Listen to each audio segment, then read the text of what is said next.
Praise the Lord. मसीह यीशु में आपकी और आपके घरानों की सलामती हो। मैं एवेंजलिस्ट रूथ सुदागर और आज का जो मेरा टॉपिक है वो है ईमान की आवाज़। जब हम साम 34 उसकी 4th वर्स में पढ़ते हैं तो दाऊद लिखता है कि मैंने खुदाउन से इल्तिजा की, उसने मेरी सुनी और मुझे मेरे तमाम खौफ से रिहाई दिलाई।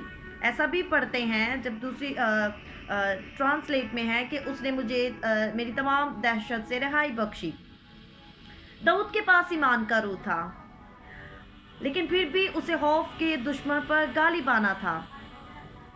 खौफ ना सिर्फ अब्लीस के लिए दरवाज़ा खोलता है, बल्कि ये खुदा के मकासद को जो आपकी और मेरी ज़िंदगी के लिए है पूरा करने के लिए मफलूज कर देता है।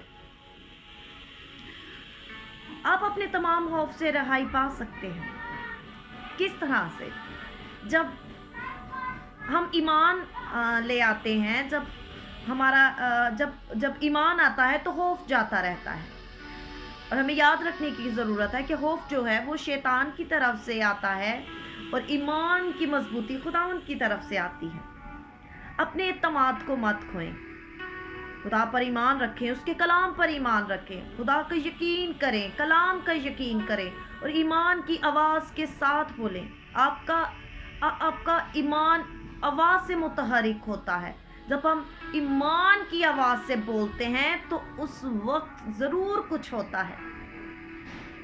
कई दफ़ा आपको या मुझे इंतहा पसंद होकर खौफ, शक और परेशानी से निपटना पड़ेगा। खौफ एक रूह है, मुझे और आपको याद रखने की ज़रूरत है।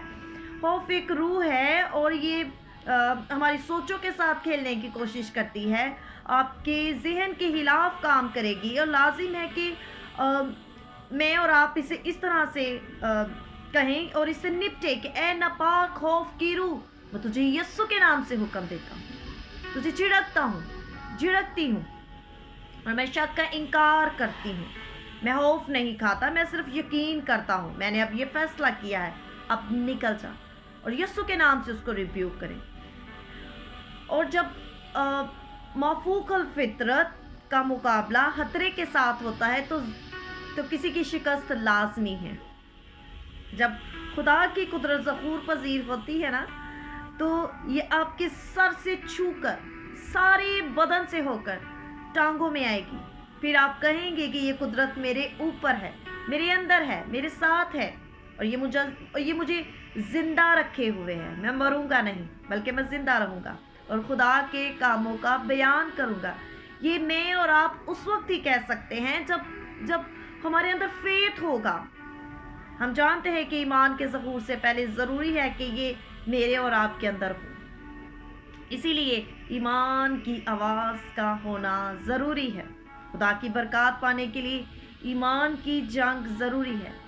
ईमान के रूह को मजबूती से थामे और पकड़े रहें और अपने अंदर कायम रखें। खौफ अब्लीस के लिए दरवाज़ा खोलता है, जबकि ईमान खुदा की कुदरत के लिए दरवाज़ा खोलता है। खुदावंद आपको और मुझे ईमान की आवाज़ के साथ बोलने की तौफीक बख्शे, हमें फजल बख्शे, हमें दलेरी दे, जुर्रत दे, ताकि इस साल अब्लीस हमारी खुशी न चुराने पाए और हम ईमान की आवाज़ से आगे बढ़ते जाएं। यीशु के नाम से आमीन। God bless you all.